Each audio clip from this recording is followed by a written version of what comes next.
तो चलिए पहले मैं सबसे पहले अशोक चंद्रवंशी जी जो एक विचारक भी हैं, एक एक्टिविस्ट भी हैं, हम उनसे जानते हैं कि एक वन नेशन वन इलेक्शन में जो ये भी हमारे सामने बात आई है, तो उसको लेकर उनकी क्या सोच है। बहुत बहुत धन्यवाद मिश्रा सर, आप इस महत्वपूर्ण विषय में मुझे स्टूडियो में बुलाने के लिए और इस पर मेरा राय लेने के लिए। इसमें सर महत्वपूर्ण बात तो ये है कि वन नेशन वन इलेक्शन पे कोई विरोध या समर्थन जैसे बात नहीं करते हुए एक विचार करना चाहिए कि आखिर इसकी आवश्यकता क्यों पड़ी। आपने अपने वक्तव्य में कहा भी कि भौगोलिक परिस्थितियां हमारी अलग है और हमारा देश बहुत बड़ा है। हमारे मतलब देश का अगर देखें तो लैंड भी काफ़ी बड़ा है और तरह तरह के अलग अलग राज्यों में अलग अलग टाइम पे चुनाव होते रहते हैं। अभी थोड़े दिन पहले ही लोकसभा का चुनाव हुआ था। लोकसभा चुनाव होने के ठीक 2-3 महीने पहले यहाँ विधानसभा का चुनाव हुआ था और आज की परिस्थितियाँ ऐसी है कि आज भी इस देश के 2 राज्यों में चुनाव चल रहे हैं, जम्मू कश्मीर और हरियाणा में। कुछ दिन बाद महाराष्ट्र और झारखंड में भी चुनाव की घोषणा होने वाली है। लगातार अगले 2025 जनवरी फरवरी में दिल्ली बिहार में चुनाव होने वाले हैं। तो इस प्रकार से ये देश में कहीं न कहीं हर महीना हर समय चुनाव चलते रहता है और देश के कोने कोने में कहीं न कहीं किसी न किसी कोने में आचार संहिता जैसी बात आपको सुनने को मिलती रहती है। ये जो काम है बहुत बड़ा काम है, चूँकि बहुत सारे विरोधाभास भी है इसमें, अलग अलग विचारक और अलग अलग पार्टियों के अपने अपने अलग अलग मत हैं। परंतु मैं किसी पार्टियों के मत में नहीं जाते हुए मैं अपना मत व्यक्त करता हूँ कि वास्तव में इसकी आवश्यकता क्यों पड़ी।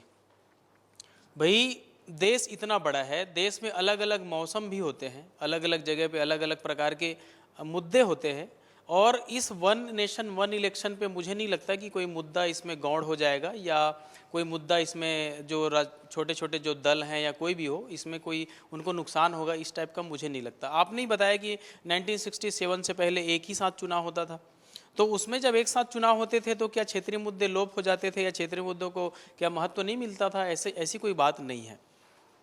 भाई आप ये देखिए कि वर्तमान परिस्थितियां 140 करोड़ की जो आबादी है, इस 140 करोड़ की आबादी में कितने सारे जनबल धन बल उसमें इन्वॉल्व होते हैं और जिसमें फिजूल खर्ची जो अगर देखा जाए तो अभी अभी आप देखें लोकसभा चुनाव और राज्यसभा चुनाव, हमने दोनों चुनाव ठीक 7-8 महीना पहले देखे, विधानसभा का चुनाव और फिर 2-3-4 महीने पहले हमने लोकसभा का चुनाव देखे, तो कितनी फिजूल खर्ची और जो चरणबद्ध ढंग से जो चुनाव होता है, चाहे वो विधानसभा का हो लोकसभा का हो, एक लोग फेस्टिवल जैसे मनाते हैं चुनाव को।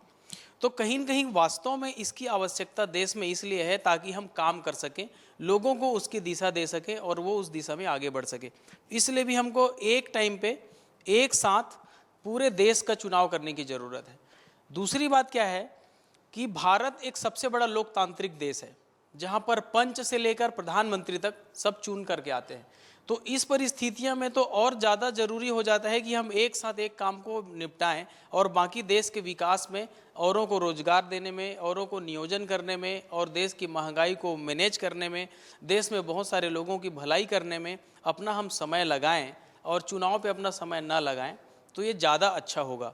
मैं समझता हूँ कि छोटी छोटी चुनौतियाँ हैं, मगर जब हम कोई बड़े निर्णय लेते हैं और जब हम कोई बड़ा परिवर्तन करना चाहते हैं तो छोटी मोटी जो समस्याएं हैं, छोटी मोटी जो चुनौतियां हैं वो गौड़ हो जाते हैं। वर्तमान परिस्थिति में देश में एक ऐसे प्रधानमंत्री भी बैठे हैं जो वोट बैंक की राजनीति ना करते हुए या वोटों के परवाह ना करते हुए बड़े और कड़े निर्णय लेने के लिए जाने जाते हैं। तो वर्तमान परिस्थितियां इस काम के लिए भी वाजिब समझ आने लगता है कि आज वो अच्छा मौका है और अभी नहीं तो कभी नहीं वाला विषय है। तो वास्तव में बहुत बड़ा रिपोर्ट आई है, बहुत बड़ी रिपोर्ट को बहुत दिनों तक लोगों ने उसको समझा भी है, पढ़ा भी है। देश के पूर्व राष्ट्रपति जैसे लोगों के नेतृत्व में रिपोर्ट आई है और उसको मंजूरी भी मिली है। तो वन नेशन वन इलेक्शन का काम तो देश में होना ही चाहिए। इसमें सबकी भलाई है, नागरिकों की भी भलाई है और पार्टियों की भी भलाई।